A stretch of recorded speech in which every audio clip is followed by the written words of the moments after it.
Assalamualaikum warahmatullahi wabarakatuh. Alhamdulillah. Alhamdulillahi rabbil alamin. Alladzi bi ni'matihi tatimmus shalihat.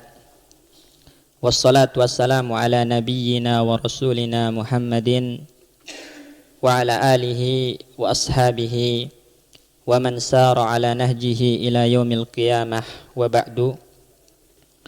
Allahumma aftah alaina futuhal arifin wanshur alaina rahmatak. Allahumma rzuqna fahmal anbiya'i wa hifzal mursalin wa ilhamal malaikatil muqarrabin. Rabbana zidna ilman warzuqna fahman. Rabbi syrah li sadri wa yassir li amri wahlul 'uqdatam min lisani yafqahu qawli. Jamaah kaum muslimin rahimani wa rahimakumullah. Alhamdulillah, dengan izin Allah Subhanahu wa taala, pagi hari ini kita bisa melanjutkan kembali pembacaan kita terhadap kitab Ta'zimus Shalah karya Syekh Abdul Razzaq hafizahullahu taala. Dan duduk kembali di majelis ilmu adalah merupakan sebuah kemuliaan, sebuah keutamaan.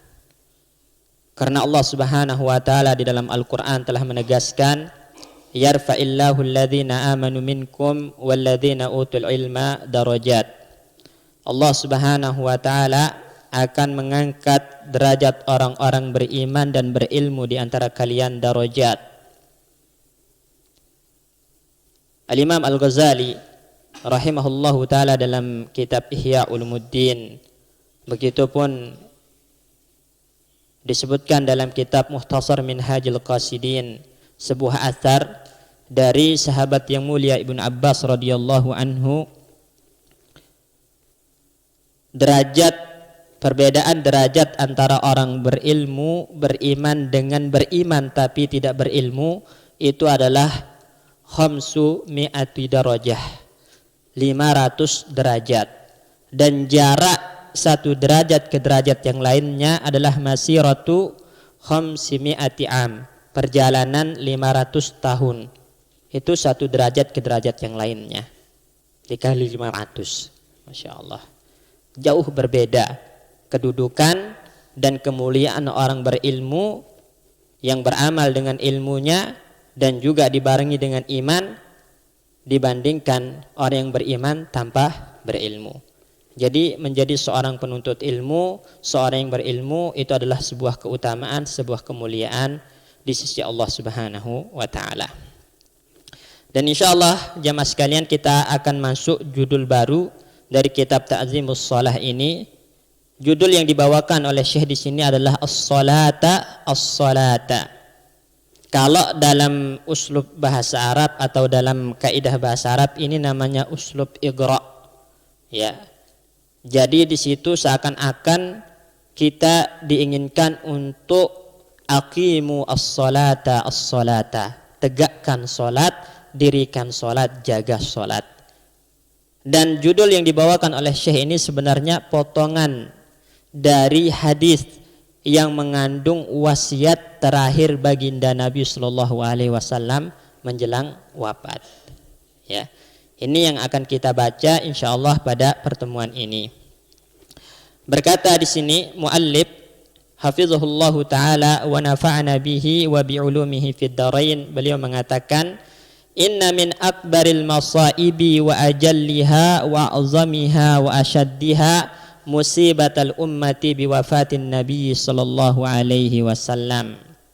Sesungguhnya musibah terbesar dan musibah terberat yang dirasakan umat ini adalah wafatnya baginda Nabi sallallahu alaihi wasallam. Dan itu benar jemaah sekalian.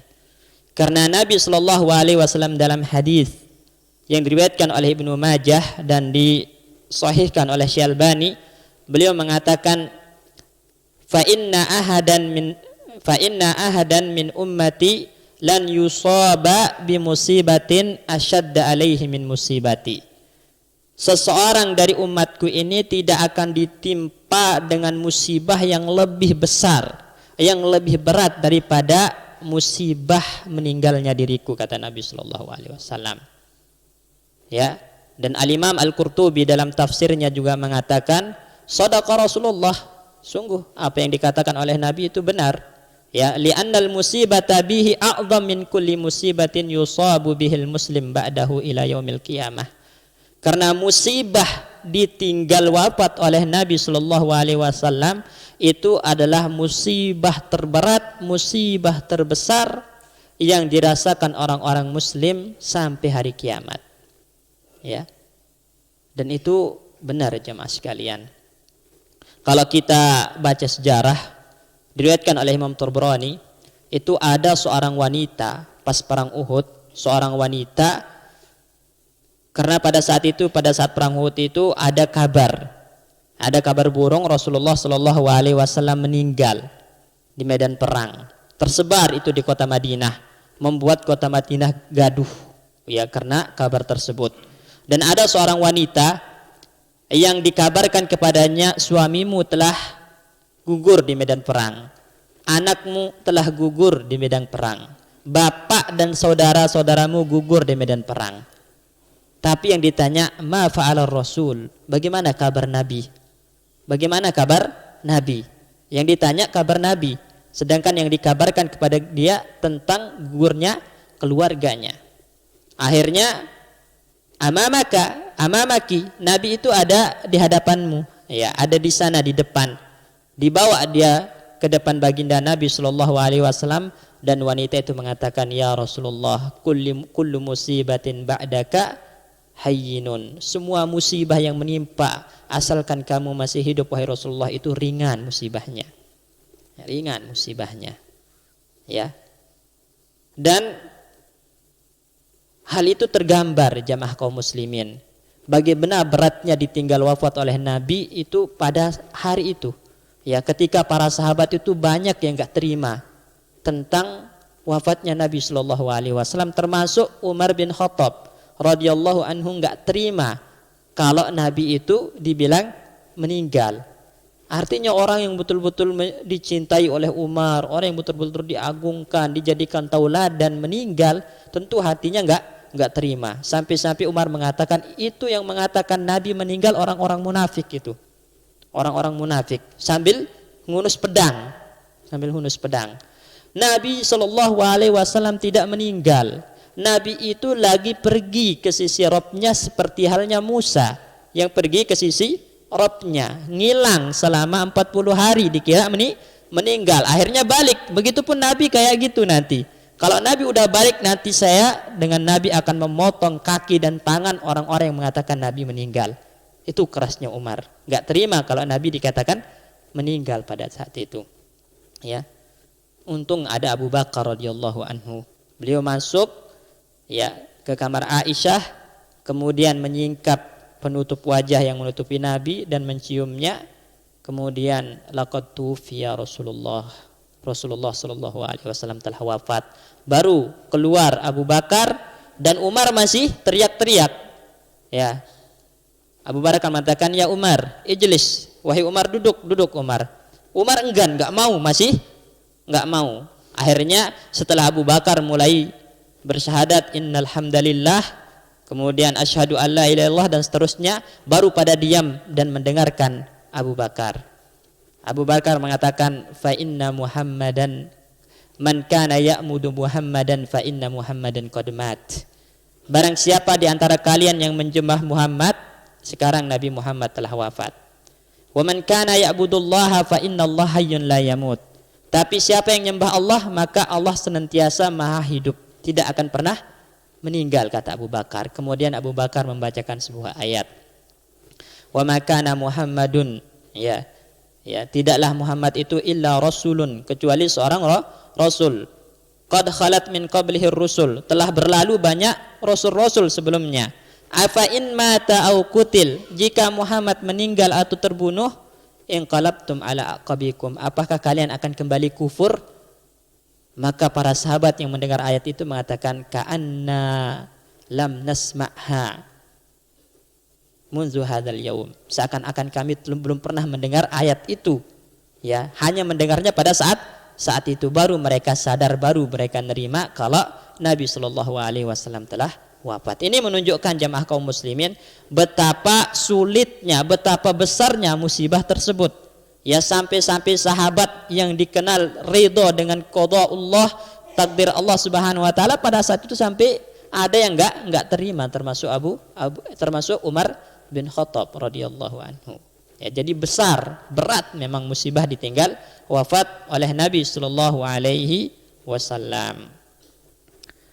Dan Anas bin Malik radhiyallahu anhu juga mengatakan, "Ma raaitu yauman qad," saya tidak pernah melihat ada satu hari pun ahsan wa adwa, yang lebih indah, yang lebih penuh dengan kebahagiaan, min yaumin dakhala alaina fihi Rasulullah, kecuali hari ketika Rasulullah diutus ke tengah-tengah kami. Itu adalah hari yang paling membahagiakan, kata Anas. Kemudian beliau mengatakan, wa ma raaitu yauman akbah wa azlam, saya tidak pernah melihat hari yang lebih buruk, lebih gelap gitu, min yaumin mata fihi Rasulullah, daripada hari yang pada hari itu Nabi sallallahu alaihi wasallam wafat. Jadi apa yang dikatakan oleh Syekh di sini, bahwasanya musibah terbesar yang menimpa umat ini adalah meninggalnya baginda Nabi sallallahu alaihi wasallam. Dan Fatimah, ya, Fatimah putri Rasulullah sallallahu alaihi wasallam sampai mengatakan, ya abatah ajaba rabban da'ah, wahai ayahanda, kini engkau telah memenuhi panggilan Rabbmu. Maksudnya Allah memanggilnya dan kembali ke sisi Allah Subhanahu wa taala.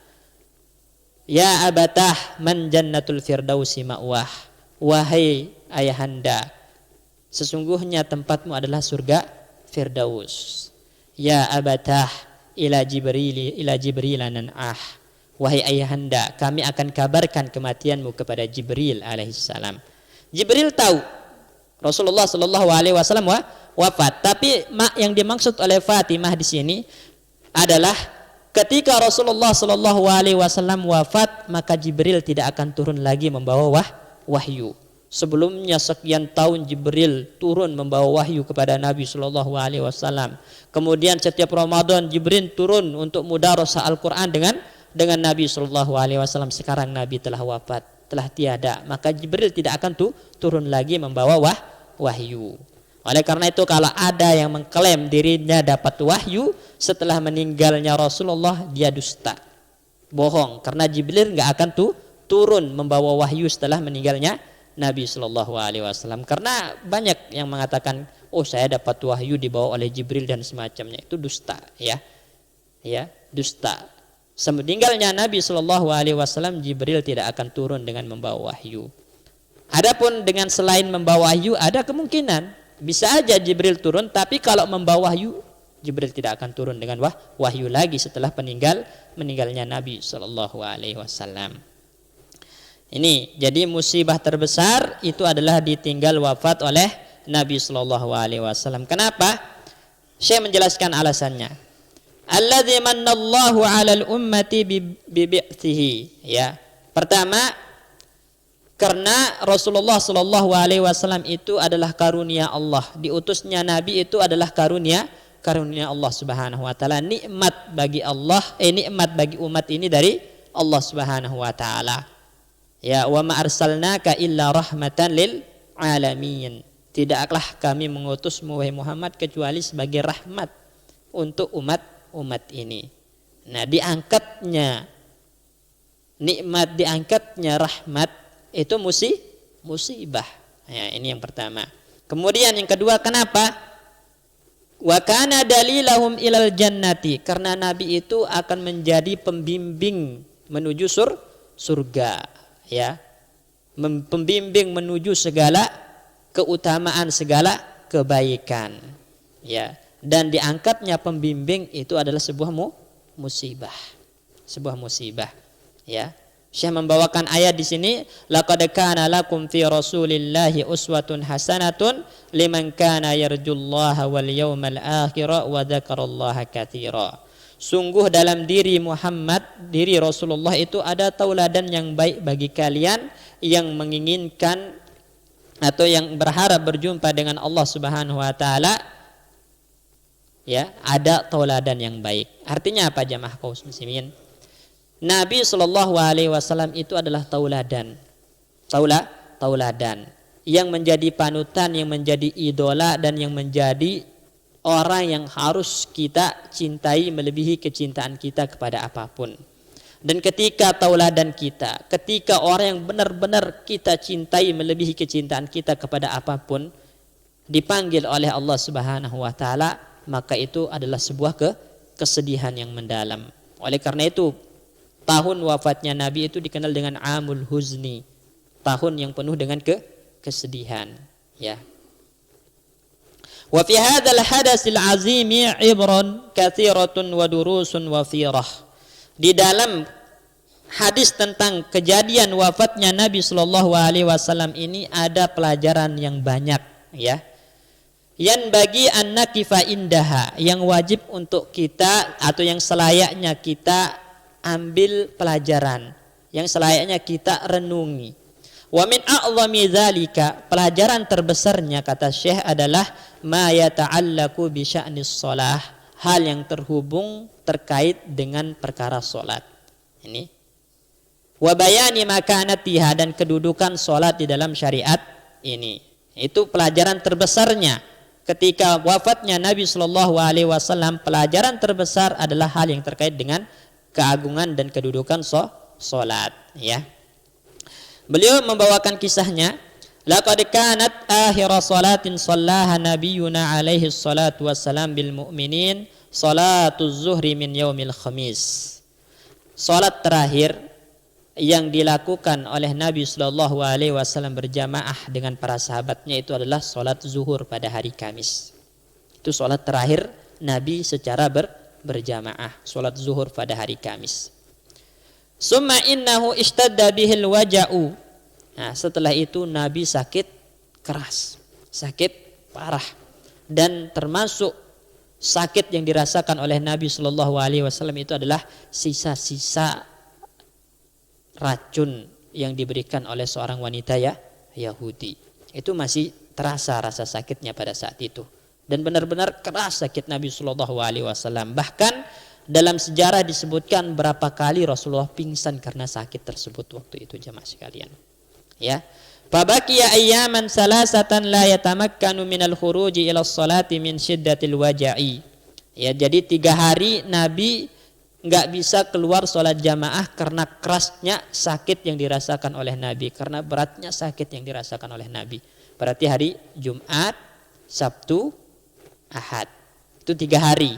Karena sholat terakhirnya adalah hari Kamis secara berjamaah. 3 hari Nabi Shallallahu alaihi wasallam sakit keras hingga nggak bisa datang sholat jamaah. Padahal tinggal keluar, tapi Rasulullah nggak kuat untuk berdiri. Ya, nggak kuat untuk berdiri, akhirnya nggak sholat jamaah. Sakitnya sakit keras.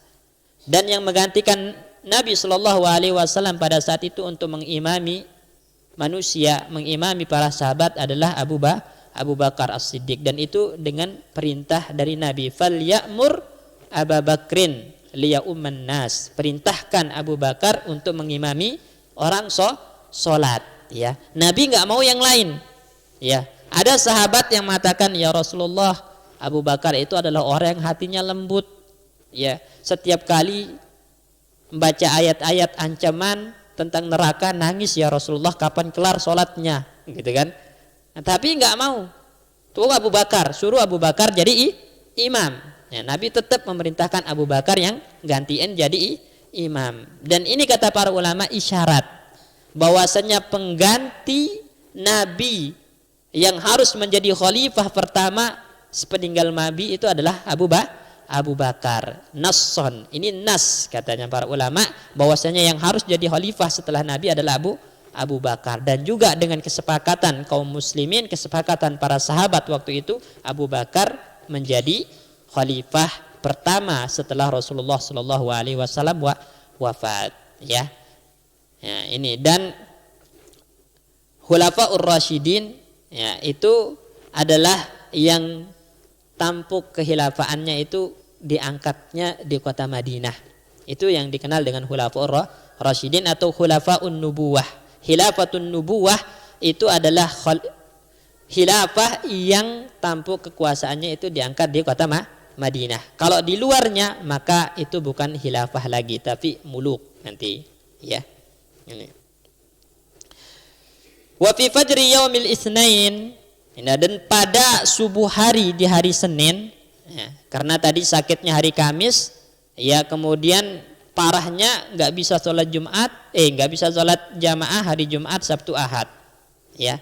Nah hari Seninnya subuh hari, ya, fi fajri yaumil itsnain, nah, pada pagi hari subuh di hari Senin, al-yaum allazi tuwfiya fihi, yaitu hari yang Nabi wafat hari Senin, kasafa syitrah hujratihi, Nabi narik, ini namanya hordeng, ya, atau sitar itu kayak penutup kamarnya ditarik oleh Nabi, disingkap sedikit, kemudian nazara ila ashabihi, Nabi melihat kepada para sahabatnya, ya kan, karena kamar Nabi dengan Masjid Nabawi itu berdekatan. Nabi sedikit nyingkap tirai dan Nabi memandang para sahabatnya, dan itu adalah pandangan orang yang ingin mengucapkan perpisahan, ya. Dilihat para sahabatnya yang sedang berkumpul untuk sholat subuh, Nabi tersenyum bahagia Nabi Shallallahu Alaihi Wasallam, senang. Jadi dia akan meninggalkan orang-orang yang akan senantiasa menegakkan sholat. Bahagia Nabi, senyum melihat para sahabatnya yang berkumpul pada saat itu untuk sholat subuh, ya. Dan itu adalah perpisahan yang luar biasa jamaah kaum muslimin, ya.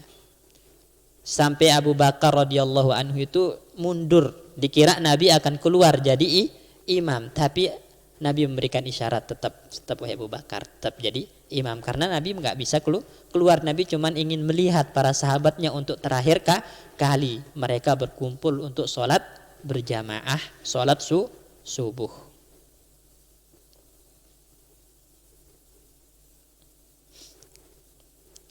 Maka Syekh mengatakan di sini, ya, membawakan hadis rawal Bukhari wa Muslim fi sahihima.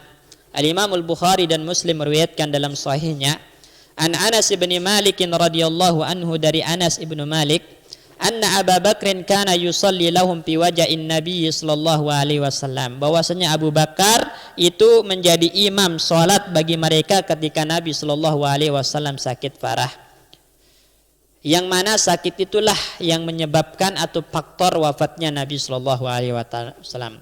Hatta idza kana yaumul itsnain wahum sufufun fis shalah, hingga pada hari Senin dan ketika itu mereka sedang bersaf untuk ingin sholat subuh, fakasyafan Nabi sallallahu alaihi wasallam sitral hujrah yanzuru ilaina, Nabi menyingkap tirai kamarnya melihat kepada kami, wa huwa qaimun, sedangkan Nabi dalam keadaan berdiri pada itu, ka'anna wajhahu waraqatu mushafin, seakan-akan wajah Nabi itu adalah lembaran mushaf, pucat, ya, pucat, namanya orang sakit.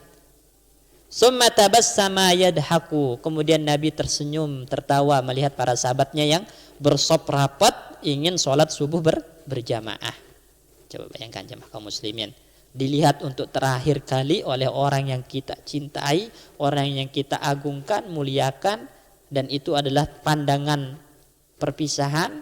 Beliau tersenyum bahagia melihat umatnya itu bersop-sop melakukan sholat subuh berjamaah, tapi banyak di antara kita subuhnya masih tidur, bangunnya kebablasan, padahal Nabi senang bahagia lihat umatnya sholat subuh berjamaah.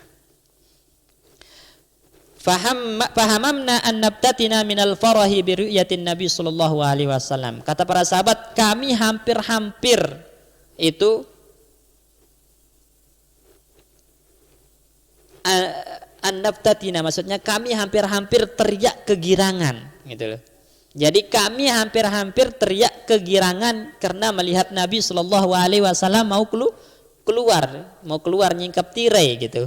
Para sahabat kegirangan, ya, karena kalau bukan masjid mungkin udah teriak-teriak, tapi karena adab di masjid itu adalah tidak boleh teriak-teriak karena di situ rumah Allah yang di situ selayaknya sebagai tempat berzikir ibadah, maka para sahabat nahan diri, tapi betul-betul girang bahagia para sahabat ketika melihat Nabi Shallallahu Alaihi Wasallam nyingkap di tirai.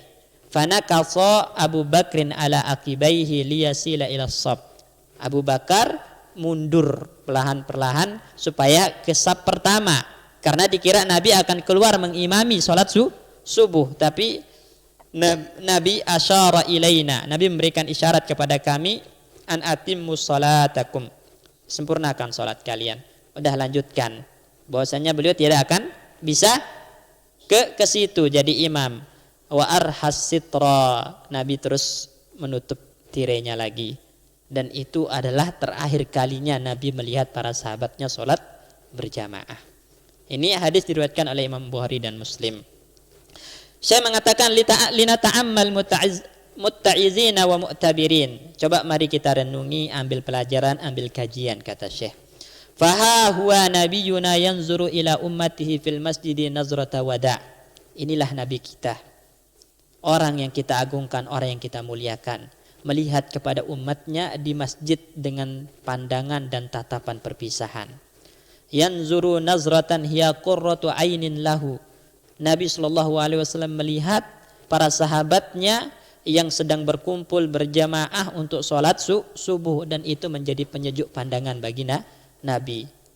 Buktinya apa kalau itu penyejuk pandangan Nabi? Nabi tabassama yadhaku.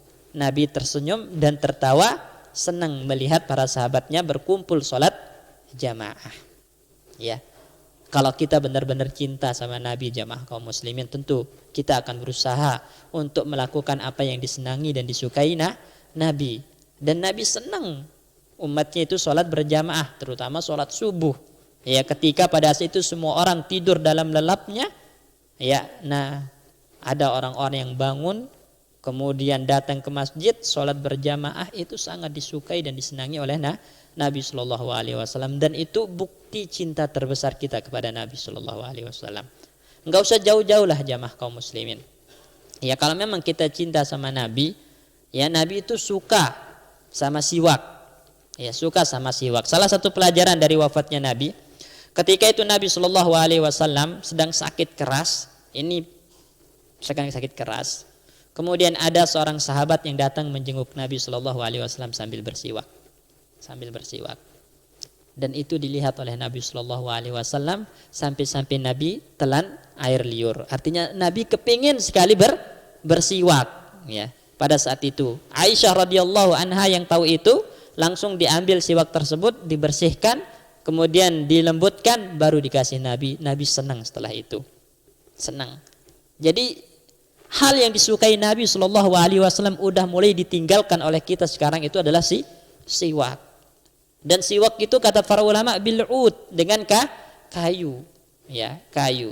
Bahkan di antara para ulama, dan ini yang mu'tamad resmi dalam mazhab Hambali, itu yang sunnah itu siwak pakai kayu siwak yang biasanya itu. Adapun kalau ada orang bersiwak, membersihkan gigi mulut pakai jari misalnya, atau pakai kain yang dilipat terus dibersihkan, atau pakai sekarang sikat gigi dan semacamnya, itu la yusibus sunnah, itu tidak dapat pahala sunnahnya, tapi masuk dalam min babit tanzib, hanya masuk bab membersihkan diri. Yang dapat pahala sunnah itu adalah siwak pakai kayu. Itu kata para ulama, ada yang sampai mengucapkan seperti itu, dan itu udah mulai ditinggalkan oleh kita sekarang. Padahal Nabi senang sekali dengan siwak. Ya, penulis kitab Al-Badrul Munir itu mengatakan dalam masalah siwak itu ada 100 lebih hadis, dan bawa ajaban, maka sangat mengherankan katanya, li sunnatin, untuk sebuah sunnah, fihi ahadits katsirah, yang ada hadis begitu banyak tapi ditinggalkan oleh manusia sekarang, ditinggalkan oleh bahkan ahli fikih, udah jarang yang bersiwak katanya pada zaman beliau. Ya, termasuk sunnah mahjurah. Ya, bahkan mungkin di antara kita, di kantong kita lebih seringnya rokok gitu daripada siwak, ya. Di kantong kita lebih seringnya rokok daripada siwak. Padahal yang disukai Nabi itu bukan rokok, tapi siwak. Ya. Nah, ini bukti kecil aja kalau kita mengaku cinta Nabi, apa yang di kantong kita, siwak atau rokok, gitu. Ini, ya, seperti itu jamaah kaum muslimin. Jadi banyak di antara kita mengklaim cinta Nabi, cuman banyak juga menyelisihi Nabi karena kurangnya ilmu. Jadi cinta itu bukan hanya tentang kelaiman, bukan hanya tentang pengakuan, tapi juga harus ada pembuktian dengan upaya untuk meniru dan mengambil tauladan dari Nabi Shallallahu Alaihi Wasallam semampu kita. Ya, termasuk sholat subuh berjamaah yang membuat Nabi tersenyum bahagia di hari wafatnya. Ya. Innahu tabassumu farahin wa sururin. Itu adalah senyuman kebahagiaan, senyuman yang menunjukkan Nabi senang bahagia karena melihat para sahabatnya berkumpul untuk salat subuh. Ya, dan itu adalah qurratu ainih, ya, penyejuk mata, penyejuk pandangan baginda Nabi sallallahu alaihi wasallam. Ya, ini. Kemudian beliau membawakan riwayat dari Imam Ahmad, ya, yang sanadnya sahih. Beliau mengatakan di sini kana akhir kalami Rasulillah sallallahu alaihi wasallam, dan ucapan terakhir baginda Nabi sallallahu alaihi wasallam pada hari Senin itu adalah as-salata as-salata, umatku dirikan salat, tegakkan salat. Ini wasiat Nabi sebelum wafat. Jadi kata terakhir, wasiat terakhir Nabi sallallahu alaihi wasallam sebelum wafat dalam riwayat Imam Ahmad itu adalah as-salata as-salata. Jaga salatmu wahai umatku, jaga salat, ya. Ittaqullaha fima malakat aymanukum. Kemudian yang kedua, bertakwalah kepada Allah dalam budak sahaya kalian. Mungkin kita bertanya, kenapa setelah salat Nabi itu memberikan wasiat untuk berbuat baik kepada budak? Ya, karena budak itu pada zaman itu jamaah sekalian adalah mazinnatud dha'fi wal intiqas, kata para ulama. Orang-orang yang biasanya dizalimi, ya, biasanya dizalimi, haknya tidak ditunaikan, ya, karena memang dalam hukum fikih sendiri budak itu seperti harta. Seperti harta. Ya, bisa dijual belikan, bisa dihadiahkan, bisa diwariskan gitu. Ya.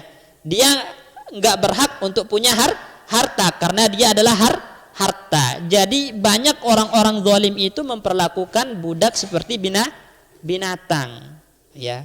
Dan Nabi tidak menginginkan hal itu terjadi di tengah umat Islam. Karena perbudakan itu ada di semua agama. Perbudakan ada di semua agama. Tapi yang paling bagus, yang paling baik memperlakukan budak itu adalah Islam. Ya, Islam. Buktinya apa? Nabi di akhir ketika wafat mewasiatkan ittaqullaha fima malakat aymanukum.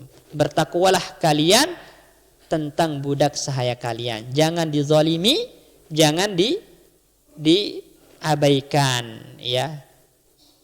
Bahkan dalam hadis Nabi sallallahu alaihi wasallam bersabda, "Ihwanukum haulakum", ya, saudara-saudara kalian yang seiman, karena nanti ada budak-budak yang beriman tapi kedudukannya masih budak, belum dimerdekakan, namun mereka mukmin, maka ini dinamakan ihwanukum, saudara-saudara kalian yang ada di sekitar kalian. Ja'alallahu tahta aidikum, yang Allah jadikan di bawah kekuasaan kalian sebagai tuannya mereka adalah budak, ya. Maka faman kana akhuhu tahta yadih, barang siapa yang saudaranya seiman yang dia adalah budak dan dia tuannya, falyut'imhu mimma ya'kul, harus diberi makan dari apa yang dia makan juga. Karena budak itu manusia, bukan binatang, ya, bukan binatang. Jadi diberi makan dari apa yang kalian makan. Berikan pakaian seperti apa yang kalian pakai, kata Nabi sallallahu alaihi wasallam. Kalaupun kalian harus membuat mereka bekerja keras, maka bantu mereka. Jangan biarkan mereka bekerja terlalu keras, tapi bantu. Di sini bagaimana Nabi Shallallahu Alaihi Wasallam memberikan ajaran kepada kita untuk berlaku baik kepada budak. Karena perbudakan itu ada di semua agama, tapi yang paling bagus memperlakukannya adalah Islam. Ya, buktinya apa? Di dalam ayat Al-Quran ada anjuran untuk membebaskan budak, ya kan? Membebaskan budak. Ya, fatahriru raqabah, di antara kafarahnya adalah bebaskan budak. Ini anjuran agar berlaku baik kepada budak. Ya, ada kisah menarik. Ya. Pada zaman Nabi Shallallahu Alaihi Wasallam dan Abu Bakar itu menjual ummul walad boleh. Jadi ummul walad itu jamaah sekalian, ada budak digauli oleh tuannya melahirkan anak. Nah, anak ini nanti merdeka karena dinisbatkan kepada bapaknya yang merdeka. Tapi ibunya naik status menjadi ummul walad namanya. Ya, ummul walad.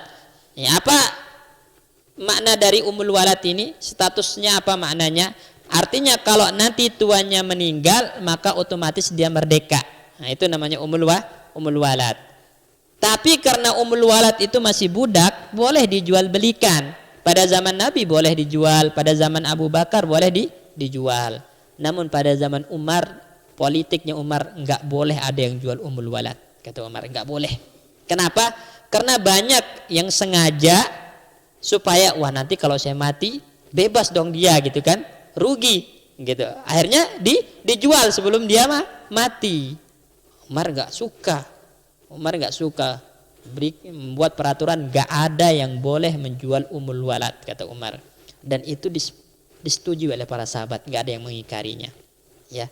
Ini menunjukkan betapa Umar ingin memuliakan budak, ya. Kalau andinya Umar bisa membebaskannya, dibebaskan, dibeli semua.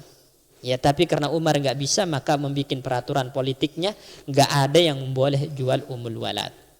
Ya, pada zaman Ali bin Abi Thalib radhiyallahu anhu ingin dibalikkan oleh Ali ke zaman Nabi dan Abu Bakar. Boleh menjual ummul walad, dan ingin diubah lagi sama Ali. Langsung ditegur keras Ali oleh seorang sahabat. Anda itu bersama sesuatu yang telah disepakati para sahabat dari zaman Umar, lebih saya senangi, lebih saya sukai daripada pendapat Anda sendiri, walaupun itu sesuai dengan apa yang dilakukan oleh Nabi dan Abu Bakar. Langsung gak jadi. Ali membiarkan, tetap gak boleh jual ummul walad. Pelajaran apa jamaah kaum muslimin? Memang yang rajih, pendapat yang kuat itu bolehnya menjual ummul walad. Tapi karena ada maslahat yang besar di larangan menjual ummul walad, itu menjadi pendapat yang marjuh ini lebih baik itu yang diamalkan. Ya, karena di situ ada persatuan. Tadi sahabat nggak ada yang mengingkari zaman Umar. Kalau diubah lagi oleh Ali, maka otomatis akan menentang sesuatu yang telah disepakati. Jadi persatuan itu lebih dikedepankan. Oleh karena itu ada pelajaran kata para ulama dalam kaidah fikih, ada kalanya kita meninggalkan pendapat yang rajih, berpindah ke pendapat yang marjuh itu karena maslahat persatuan. Ya, contoh misalnya, gambarkan ini. Kan kita ini beda pendapat ya tentang masalah kunut subuh misalnya ya. Kita beda pendapat ya. Di antara kita ada yang berpendapat tidak kunut, di antara kita ada yang pendapat kunut, dan itu adalah mazhab Imam Syafi'i rahimahullahu taala. Anggaplah gitu kan. Anggaplah ya kita berpendapat tidak kunut subuh. Tapi ketika kita sholat di tempat orang-orang yang kunut, imamnya kunut, maka afdolnya kita ikut ya, untuk tidak menimbul gesekan gitu, untuk tidak menimbulkan perpecahan. Dan itu yang diajarkan dalam kitab-kitab fikih, dalam mazhab Hambali pun seperti itu. Ya, disebutkan oleh Syekh Mansur Al-Buhuti ya, beliau mengatakan apabila ada orang bermakmum kepada imam yang kunut, maka falyaqnut ma'ahu, maka hendaklah dia ikutan kunut ya, dan mengaminkan kunut imam. Itu yang diajarkan oleh para ulama dalam kitab-kitab fikih ya, supaya tidak terjadi gesekan, karena di situ ada maslahat al-ijtima' persatuan ya. Begitupun sebaliknya. Kalau ada kita sholat di tempat orang yang mazhabnya enggak kunut, ya kita ikuti imamnya supaya tidak terjadi gesekan. Ya, wallahu alam, ini salah satu contoh saja, tapi bisa diterima bisa tidak. Ya. Al-muhim di sini yang paling penting tapi di sini adalah apa yang menjadi wasiat Nabi Shallallahu alaihi wasallam yang terakhir kali, yaitu salat, jaga salat, jangan tinggalkan salat, dan perhatikan hak-hak dari budak sahaya kalian, kata Nabi Shallallahu alaihi wasallam. Bal jaa ma huwa ablaq min hadza fi ma rawahu Ibnu Majah fi sunanih.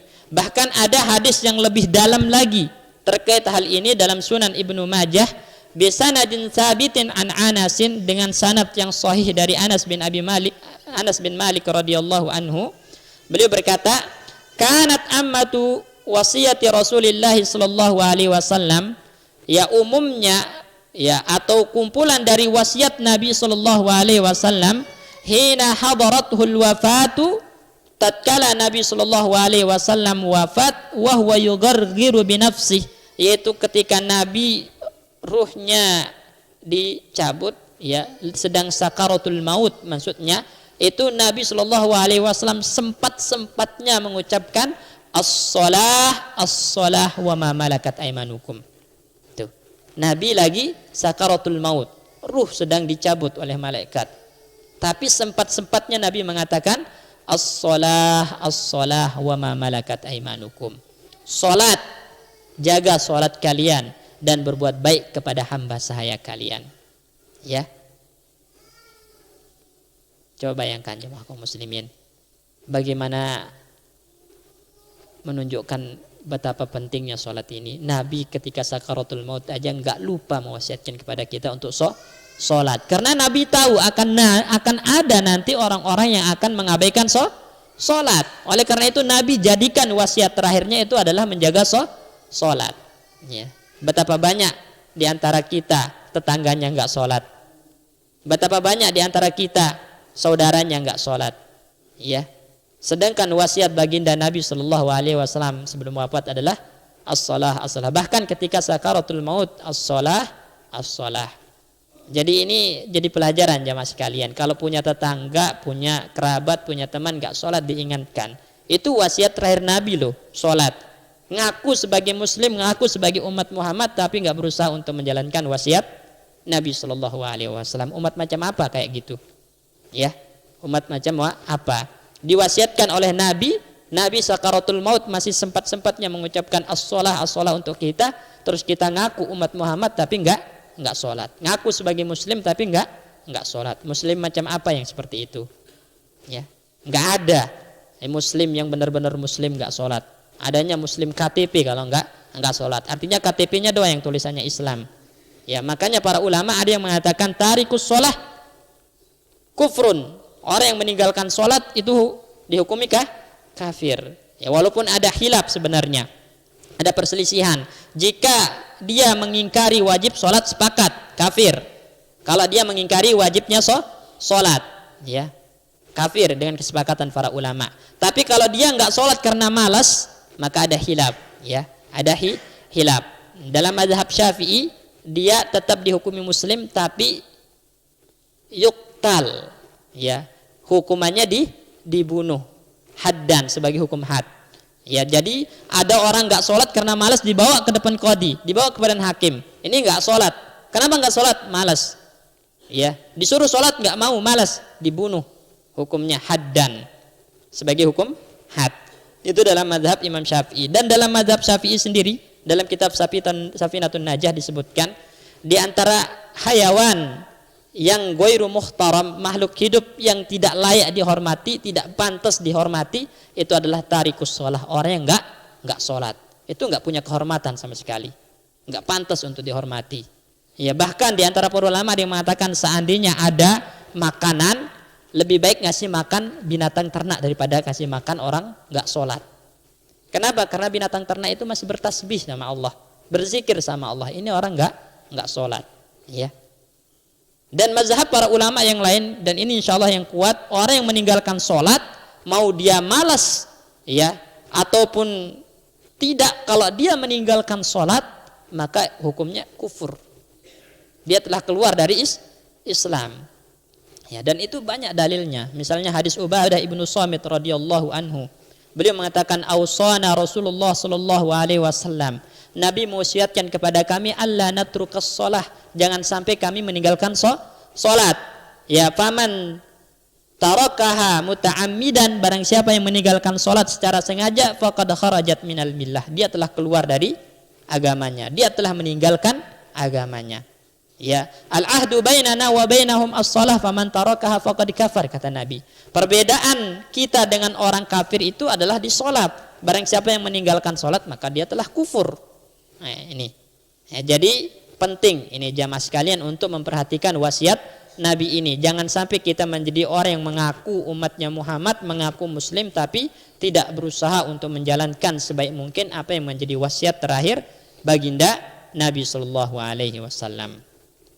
Setelah beliau membawakan hadis ini, maka Syekh mengatakan wa hadza bila raibin yadulluna ala idhami makanatis shalah fil Islam.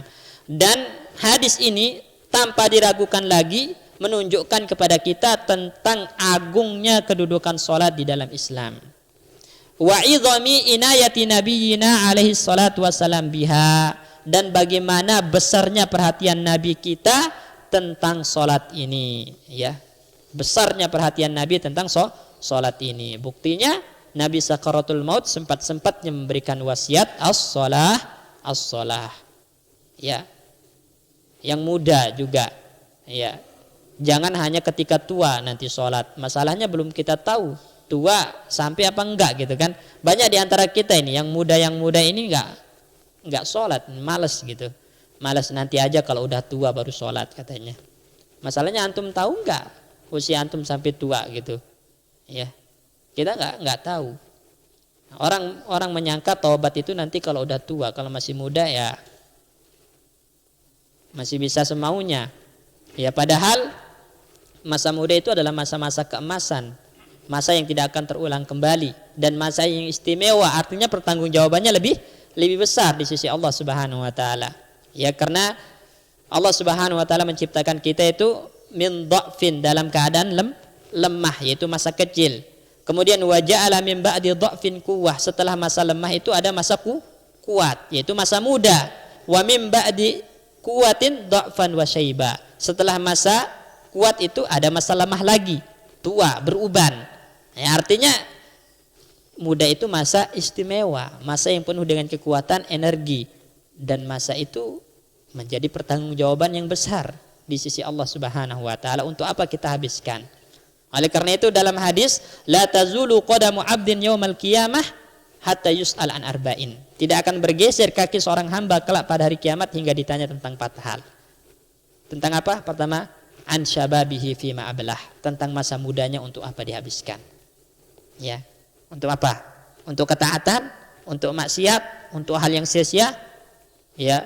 Itu semua ada pertanggungjawabannya di sisi Allah Subhanahu Wa Taala. Kemudian wa an umrihi fi ma'afnah, selanjutnya tentang umurnya. Dari balik sampai meninggal itu umur buat apa? Ya, jadi bukan yang muda doang, tapi yang paling besar pertanggungjawabannya yang muda. Usia muda itu usia istimewa gitu kan. Nah, setelah itu baru umurnya dari balik sampai meninggal. Untuk apa itu usia? Habis untuk apa? Ibadah, maksiat, mengumpulkan dunia, lali dari Allah, semua akan ada pertanggungjawabannya. Kemudian an malihi, tentang harta. Tentang harta. Min aina iktasabah, dari mana dia memperolehnya? Diperoleh dengan cara yang halal atau diperoleh dengan cara yang haram? Kalaupun diperoleh dengan cara yang halal, ditanya lagi, wa fima anfaqah, untuk apa dibelanjakan? Itu untuk apa dibelanjakan harta itu? Anggaplah diperoleh dengan cara yang halal, tapi dibelanjakan untuk yang halal apakah untuk yang haram? Untuk yang mubah apakah untuk yang maksiat, gitu kan? Semua ada pertanggungjawabannya di hadapan Allah Subhanahu Wa Taala. Karena hakikat dari harta yang kita miliki itu amanah. Amanah dari Allah. Nah, selayaknya kita sebagai penerima amanah membelanjakan harta sesuai dengan apa yang diinginkan oleh Allah Subhanahu Wa Taala. Seperti itu jamaah sekalian. Ya, jadi di sini ada inayah, ya, perhatian besar dari Nabi tentang salat ini. Wa man yaqra'u ahaditsahu asy-syarifata wa wasayahu al-munifata fi hayatihi kulliha yudrik qimatas shalah wa makanataha fil Islam. Ya, barang siapa yang membaca hadis-hadis Nabi, wasiat-wasiat Nabi semasa hidup, maka dia akan benar-benar tahu betapa besar kedudukan sholat di dalam Islam, betapa tinggi nilai sholat itu di dalam Islam, ya, di dalam Islam. Kemudian beliau membawakan wa qad kana min sya'ni hadhihi sholati wa makanatiha, dan di antara hal yang menunjukkan agungnya salat kata beliau, annaha khussat min baini faraidil Islam wa umumit ta'at bi anna Allah araja bi nabiyhi ila ma fawqas sama'is sabi'ah wa farada alaihi salat min fawqis sab'is samawat. Dari semua hal-hal yang diwajibkan dalam Islam, rukun Islam aja. Rukun Islam itu satu-satunya yang langsung Allah Subhanahu wa taala mi'rajkan, angkat Nabi ke langit, ke Sidratul Muntaha, itu untuk dibebani kewajiban apa? Salat, puasa bukan, haji bukan, gitu kan? Ya. Zakat bukan, tapi yang penyebab faktor Nabi Shallallahu alaihi wasallam diangkat, dimi'rajkan itu untuk menerima kewajiban sholat 5 waktu. Jadi itu langsung Allah sendiri yang mewajibkan sholat 5 waktu kepada Nabi Shallallahu alaihi wasallam ketika mi'raj. Adapun yang lainnya, zakat melalui perantara Jibril, puasa melalui perantara Jibril, tapi sholat ini langsung Allah Subhanahu wa taala sampaikan kepada Nabi ketika mi'raj. Ini menunjukkan betapa besarnya, betapa agungnya kedudukan sholat dalam syariat Islam. Enggak bisa diremehkan sholat ini, ya. Jadi faradaha minallah wa faradaha minallahi taala bila wasithah. Jadi kewajiban sholat itu langsung dari Allah tanpa perantara, ya, perantara. Kemudian, ya, di antara hal yang menunjukkan keagungan sholat ketika mi'rajnya Nabi, sholat itu berapa kali kita dalam sehari? 5 kali. Tapi fi khamsina, pahalanya seperti 50 kali. Makanya para ulama mengatakan khamsatun fi khamsin, 5 kali tapi berpahala 50 kali sholat. Masya Allah, ya. Allah ingin meringankan kita, tapi pahalanya tetap dilipat gandakan. Maka jangan remehkan. Kalau kita renungi juga, sholat itu nggak berat jamaah sekalian. Dan itu di waktu-waktu ketika kita luang. Coba sholat subuh ketika memang kita harus bangun, gitu kan. Sholat zuhur ketika memang kita istirahat, gitu kan. Sholat asar juga sama, ya. Sholat maghrib, ya, itu ketika memang orang di situ sedang udah nggak ada kegiatan, gitu kan. Sholat isya itu masih awal-awal sebelum orang pada ngantuk. Jadi itu waktu-waktu yang semua orang bisa untuk tunaikannya. Makanya kalau ada orang yang berat untuk melangkah ke masjid, berat untuk sholat, nggak harus melangkah ke masjid, ya. Kalau nggak bisa ke masjid, sholat sendiri misalnya di rumah tapi berat, itu ada yang masalah dengan hatinya, ya, berat, ya. Walaupun dia sholat tapi entar aja, ditunda. Akhirnya keluar dari waktunya. Ini penting jamaah sekalian. Mengakhirkan sholat dari waktunya tanpa uzur syar'i itu dosa. Ya. Ya, Ibnu Taimiyah mengatakan dalam Majmu' Fatawa, minal kabairi, termasuk dosa besar itu adalah ta'khirus shalah an waqtiha bi ghairi uzrin syar'iyyin. Mengakhirkan sholat dari waktunya tanpa uzur syar'i itu termasuk dosa besar. Kalau meninggalkannya itu bisa kufur, gitu loh, bisa kufur. Dan itu ciri-ciri orang-orang munafik yang suka mengakhirkan sholat itu. Makanya kalau kita baca tafsir, wailun lil musallin alladzina hum an sholatihim sahun, celaka bagi orang-orang sholat yang lalai dari sholat mereka, itu dibawakan kepada orang-orang munafik. Yuakhiruna sholat an waqtiha, mereka mengakhirkan sholat dari waktunya karena tersibukkan dengan urusan dunia atau memang males, gitu, ya. Ya, jadi itu sholatul munafikin itu fi akhiril waqti, di akhir waktu. Jangan sampai kita menjadi orang-orang yang terkena penyakitnya orang-orang munafik, wal iyadu billah, ya.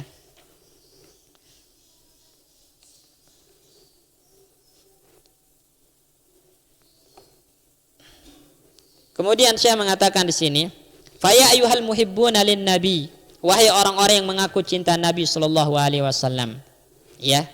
As-salata as-salata, jaga salat kalian, jaga salat kalian. Karena itu adalah konsekuensi dari cinta kalian kepada Nabi sallallahu alaihi wasallam. Jangan sampai cinta itu adalah cuma pengakuan saja tanpa ada pembuktian, ya. Karena fahya wasiyatuhu lakum wa ahduhu ilaikum. Sesungguhnya salat itu adalah wasiat Nabi kepada kalian dan janji Nabi kepada kalian. Ya, janji Nabi kepada kalian. Artinya orang yang menjaga salatnya itu Nabi punya janji. Ya, bahwasanya orang itu adalah orang yang akan selamat kelak pada hari kiamat. Sebagaimana dalam Musnad Imam Ahmad ada hadis yang mengatakan, ya, man hafadha 'alaiha kanat lahu nuran wa burhanan wa najatan yaumal qiyamah. Ini janji Nabi. Ya, jadi Nabi anna sholata zukirat indan nabi yauman. Salat itu disebutkan di sisi Nabi. Suatu hari ada yang bercerita tentang salat, berbicara tentang salat di sisi Nabi. Kemudian mendengar itu Nabi mengatakan, man hafadha 'alaiha kanat lahu nuran wa burhanan wa najat yaumal qiyamah. Barang siapa yang menjaga salatnya, maka dia akan punya cahaya di wajahnya. Wajahnya bercahaya, ya. Wa burhanan, dan dia akan punya bukti atas keimanannya. Wa najat yaumal qiyamah, dia pasti selamat kelak pada hari kiamat. Ini orang yang menjaga salat. Menjaga dalam artian apa? Menunaikan salat tepat waktunya, selalu didirikan salat, enggak pernah ditinggalkan, rukun-rukunnya diperhatikan dengan baik. Itu yang dinamakan hafadha. Kalau ada orang salat tapi diakhirkan dari waktunya, dilalaikan rukun-rukunnya, cepat-cepat salat kayak orang munafik, yazkurunallaha illa qalila. Kalau salat orang munafik itu berzikir dikit sama Allah, pengen cepat-cepat kayak ayam matuk. Ini tidak termasuk menjaga salat. Jadi menjaga salat itu ditunaikan tepat waktunya, rukunnya disempurnakan, ya, tumakninahnya diperhatikan, kemudian ditunaikan secara berjamaah. Nah, itu termasuk menjaga salat, ya. Wa man lam yuhafiz 'alaiha, barang siapa yang tidak menjaga salatnya dalam artian dia meninggalkan salatnya atau salatnya dilakukan tapi di luar waktu, diakhirkan tanpa uzur syar'i, itu lam yuhafiz 'alaiha, dia tidak menjaga salatnya. Lam yakun lahu nurun wala burhanun wala najat, enggak punya cahaya di mukanya. Artinya apa? Mukanya hitam pekat gitu. Kelak di hari kiamat hitam pekat. Ya. Bagaimana mau percaya, wudu aja kagak gitu ya. Kan nanti wajah-wajah orang itu akan bercahaya min asaril wudu, dari sisa-sisa wudunya. Ini orang wudu aja kagak, ya. Salat aja kagak, mau wudu juga kagak. Bagaimana mau bercahaya? Wala burhan, dan dia juga tidak punya bukti atas keimanannya. Karena salat itu bukti keimanan. Ya, wala najat, gak akan selamat. Gak akan selamat kelak pada hari kiamat. Wa kana yaumal qiyamati ma'a Qarun wa Fir'aun wa Haman wa Ubay ibn Khalaf. Dan kelak hari kiamat, orang-orang yang meninggalkan salat itu, yang tidak menjaga salatnya akan dibangkitkan, digiring kelak pada hari kiamat bersama pembesar-pembesar orang-orang kafir. Siapa itu? Qarun, Fir'aun, Haman, Ubay ibn Khalaf. Kira-kira kalau kita dikumpulkan sama orang-orang ini, kita termasuk orang yang rugi atau orang yang beruntung? Rugi, ya. Ya, walaupun Qarun itu orang kaya di dunianya, tapi di akhirat nggak ada artinya kekayaannya. Firaun itu penguasa, ya, penguasa. Firaun itu gelar, ya. Firaun itu gelar, bukan nama. Jadi raja-raja Mesir itu gelarnya Firaun. Kalau nama aslinya, ya, yang berkuasa, raja yang berkuasa pada zaman Nabi Musa itu nama aslinya itu adalah Al-Walid ibnu Rayyan, nama aslinya Walid ibnu Rayyan. Kemudian gelarnya Fir'aun. Jadi Fir'aun itu gelar untuk penguasa Mesir, ya. Walaupun Fir'aun itu penguasa dalam kehidupan dunia, raja, ya, kalau di akhirat nggak ada artinya kekuasaannya. Ya, kalau dikumpulkan dengan mereka di akhirat nggak dapat apa-apa. Kalau di dunia masih mungkin gitu kan. Berteman sama Qarun, ya antum kaya gitu, dikasih duit, ya. Berteman sama Firaun kali dikasih jabatan gitu kan. Tapi kalau udah di akhirat gaulnya sama Qarun, Firaun, wah rugi yang didapat, neraka gitu. Haman itu pangkatnya tinggi, ya. Dia adalah seorang yang memiliki kedudukan, jabatan yang tinggi, ya, pada saat itu. Ubay ibnu Khalaf itu juga orang kaya. Ubay ibnu Khalaf itu orang kaya, pembesar di kaumnya. Ya, dia saudagar.